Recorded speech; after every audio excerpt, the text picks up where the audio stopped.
નમસ્કાર। આજે બિગ મોદી ટીવીના માધ્યમથી ફરીથી સદભાવના વૃદ્ધાશ્રમની ઘણી બધી પ્રવૃત્તિ છે।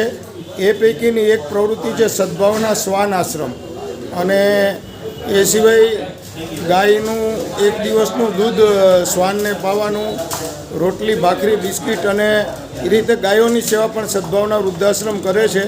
અને એનો બળદ આશ્રમની પણ ઘણી બધી સેવાઓ છે।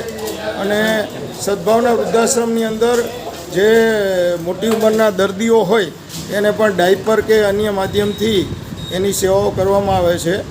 તો સદભાવના વૃદ્ધાશ્રમની અંદર ફરીથી એક સેવાનું છોગું ઉમેરવામાં રાજકોટમાં ઘણા સમયથી આવેલું છે, અને એ જે છે એ વૃક્ષારોપણ પ્રોજેક્ટ, એટલે તો એનો ખૂબ મોટો ટાર્ગેટ છે, અને વડાપ્રધાનશ્રીએ પણ એમની સરાહના કરેલી છે આ બાબતની। તો અત્યારે સદભાવનાનો એક મેડિકલ સ્ટોર છે, એનું તમે આ દ્રશ્ય જોઈ રહ્યા છો। અને આ મેડિકલ સ્ટોરની અંદર જે બધી વસ્તુઓ જે છે, આપણે લોકોને દવા ખાવાની જરૂર પડતી હોય છે, કોસ્મેટિકની પણ જરૂર પડતી હોય છે, બાળકોના ડાયપર માટેની જરૂર પડતી હોય છે, એનર્જીની મટિરિયલની પણ જરૂર પડતી હોય છે, અને મનુષ્ય માત્ર એ અલગ અલગ રોગ અને બીમારીને આધીન થઈને એને ઘણી બધી બાબતોની જરૂરિયાત રહેતી હોય છે। પણ આપણે તો દવા ખાવાની જ છે, એ આપણને ખબર જ છે, માની લો તો આપણે બીજી જગ્યાએ પણ દવા લેવા જતા જ હોય, એ સમયે એ જગ્યાએ દવા લેવા જાય એની બદલે આપણે જો અહીંયા દવા લઈએ તો બે ફાયદા થાય। એક તો ખૂબ ઊંચું ડિસ્કાઉન્ટ આ સદભાવના વૃદ્ધાશ્રમના મેડિકલ સ્ટોરમાં આપવામાં આવે છે, અને બીજો ફાયદો, આપણે સામાન્ય રીતે સેવા કરવા માટે વૃદ્ધાશ્રમમાં રૂબરૂ જઈ શકવાના નથી, વૃક્ષો માટેની સેવા માટે પણ જઈ શકવાના નથી, શ્વાનની સેવા કે બળદ માટે પણ બધા માટે એ રોજ શક્ય નથી। પણ આપણે ભગવાન કોઈને દવા ખવડાવે જ નહીં એવું આપણે વિચારીએ, પણ આપણી જે જરૂરિયાત છે એ ઘણી વખત દવાની હોય છે, એની અંદર ગ્લુકોમીટર લેવા પડે છે શુગરના પેશન્ટને, અને અન્ય રીતે મનુષ્ય દવાને આધીન છે, આયુર્વેદિક ઔષધિ પણ લેવી પડતી હોય છે। ચોમાસો શિયાળાની અંદર વિક્સ, પેટ સાફ કરવાની પણ આપણે અલગ અલગ દવાઓ લેતા હોય છીએ, અને મનુષ્યને દવા વિના ચાલતું નથી, કારણ કે એક હ્યુમન રિક્વાયરમેન્ટ છે।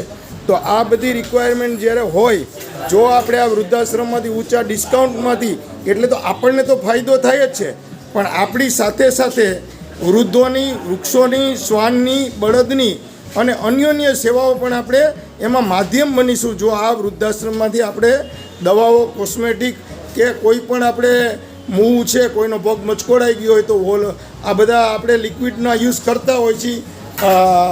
દંતમંજનો પણ, શક્તિ માટે આ ડાબર ચ્યવનપ્રાશ, તો આવી બધી બાબતોનો આપણે અવારનવાર ઉપયોગ જીવનમાં એના વિના તો ચાલતું નથી। તો શા માટે આપણે સદભાવના વૃદ્ધાશ્રમને વધારે સદ્ધર ના બનાવીએ? આટલું અતિ આધુનિક કોમ્પ્યુટરાઇઝ સિસ્ટમ છે, અને નહીં નફો અને નહીં નુકસાનના ધોરણે આ સદભાવના વૃદ્ધાશ્રમ ચાલે છે।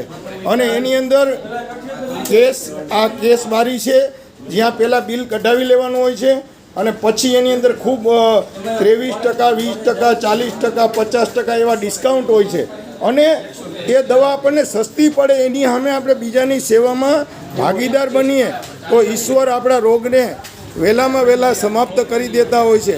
અને અત્યારે મારી સાથે જોડાયેલા છે, મારી સાથે આ વ્યક્તિ જોડાયેલા છે જે સદભાવનાની અંદર કાયમ એન્કરિંગ કરે છે। જી, તો સદભાવના વૃદ્ધાશ્રમની આપણી સેવા બાબતે જણાવ વિનંતી। આપણે બે બ્રાન્ચ છે હાલમાં, એક નાના મોવા સર્કલ પાસે છે, અને એક હાલ પ્રિયા બ્રાન્ચ આ નવી ઓપનિંગ કરેલી છે। એમાં મેડિકલનો ટાઈમિંગ છે 8:30થી સવારના રાતના 12 વાગ્યા સુધી, નોન સ્ટોપ શરૂ જ રહે છે। કેટલા વાગ્યાથી છે? 8:30થી રાતના 12 વાગ્યા સુધી। તો નોન સ્ટોપ સવારે 8:30થી 12 વાગ્યા સુધી છે, અને તમે એના ડિસ્કાઉન્ટના રેટ તમે જોઈ શકો છો। ટોટલી અતિ આધુનિક કોમ્પ્યુટરાઇઝ સિસ્ટમ છે, અને બીજા મેડિકલ સ્ટોરની આપણે કોઈની કાપવાની વાત નથી, પણ આપણે સેવા કેવી રીતે કરી શકીએ, અને વધુ આપણો પણ ફાયદો છે, વૃદ્ધોનો ફાયદો છે, વૃક્ષોનો ફાયદો છે।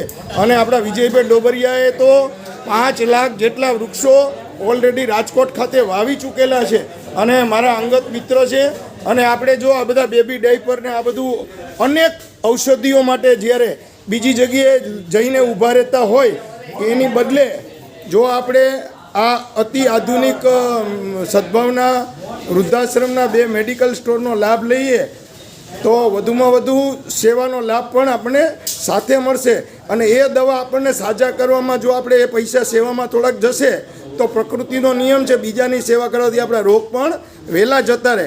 ઘણા દર્દીઓ એટલા બધા બીમાર હોય છે કે આમ દાન કરી પણ ન શકે એટલા રૂપિયા હોતા નથી, પણ ઇનડાયરેક્ટ રીતે અહીંયા થોડુંક દાન પણ થઈ જશે તો ઈશ્વરની કૃપા અને અનુકંપા બંને આ પ્રાણી વૃક્ષની સેવાની ભાવના આપણી જળવાઈ રહેશે અને ઈશ્વર એમાં રાજી રહેશે. તો આ વિડીયોને વધુમાં વધુ લોકો સુધી શેર કરવા નમ્ર વિનંતી. જી ધન્યવાદ.